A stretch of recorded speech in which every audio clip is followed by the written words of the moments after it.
Hey students, today's lesson is on finding square roots, and we will also do finding cube roots. Let's start with some vocabulary. A square root of a number is a number that when multiplied by itself equals the given number. So for example, the square root of 25 equals 5. Because 5 times itself equals 25. It's also important to note that negative 5 would also be a square root of 25 because negative 5 times negative 5 is also equal to 25. A perfect square is a number with integers as its square roots. So 25 is a perfect square because 5 and negative 5 are both integers. The radical sign looks like this. I used it up here on the 25, and that's used to represent a square root. So when we have a radical sign, we read that as the square root of 25. And then the radicand is the number under the radical sign. So in this case, 25 is my radicand under the radical sign. So we're going to start by finding square roots of a perfect square. So to start with, there are two square roots of 49. There's a positive square root, which would be 7. 7 times 7 is 49. And there's a negative square root, negative 7. Negative 7 times negative 7 is equal to 49. When we see the radical sign without a negative number in front of it, it's implied that we're looking for the positive square root. If we have a negative sign in front of the radical sign, we're looking for the negative square root. If we have this positive and negative sign in front of the square root, that means we want both. And we can write that positive negative sign also and say both positive and negative 7 are the square roots. So let's find some square roots. Here we want the square root of 25. We're looking for the positive square root, which is 5.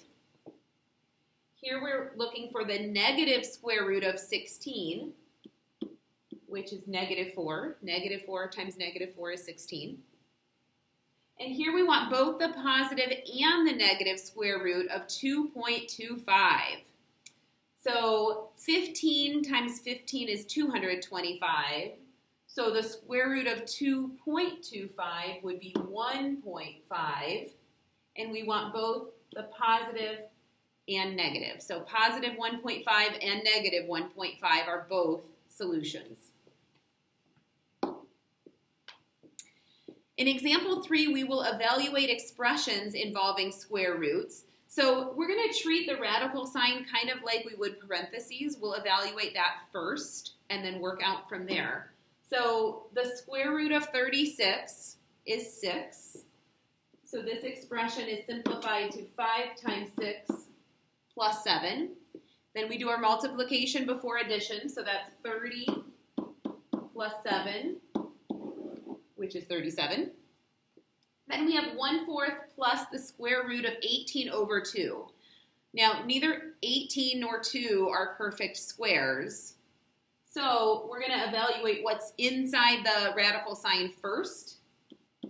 Say that's 1/4 plus the square root of 9, which is 1/4 plus 3, or 3 1/4.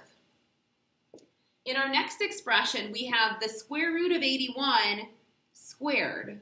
So the square root of 81 would be 9, and then 9 squared is 81. So those two, the radical sign and the squared symbol, cancel each other out. So we have 81 minus 5, or 76.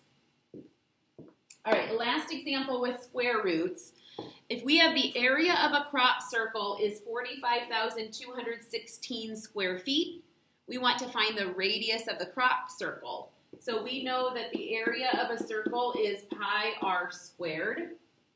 And we were given the area is 45,216.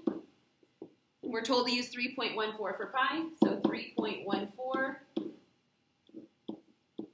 times the radius squared. We'll divide both sides by 3.14. And we get 14,400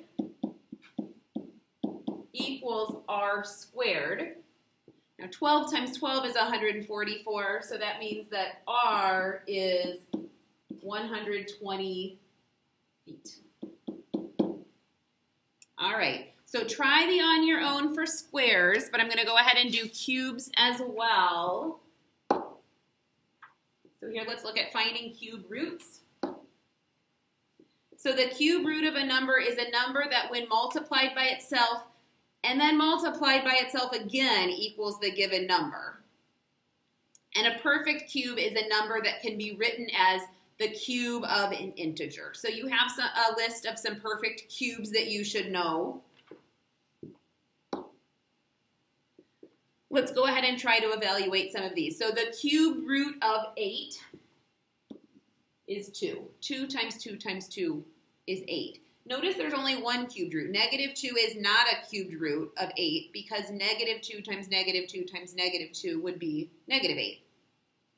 Here we have the cubed root of negative 27. We didn't have any negative numbers under the radicand in square roots, but we can have that in cubed roots because negative 3 times negative 3 times negative 3 is negative 27.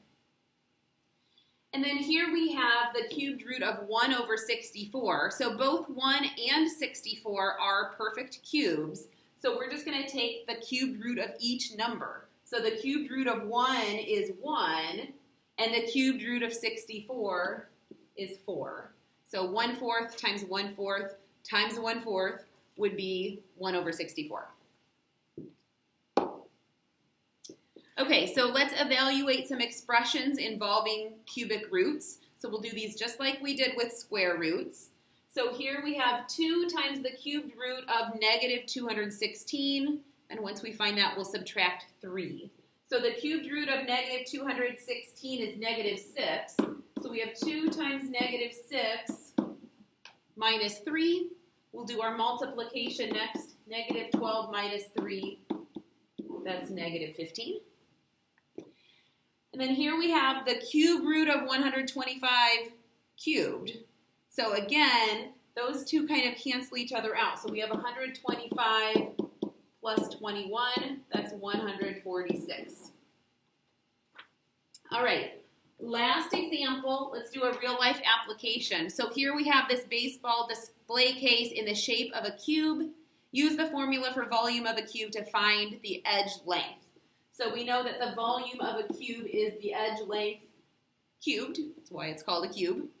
And we know that the volume is 125 cubic inches. So 125 equals s cubed. So now we're just going to take the cubed root of both sides. So the cubed root of s cubed is s. And the cubed root of 125 would be 5. So that would be 5 inches. All right, that's it. Go ahead and try a few on your own. I'll see you soon.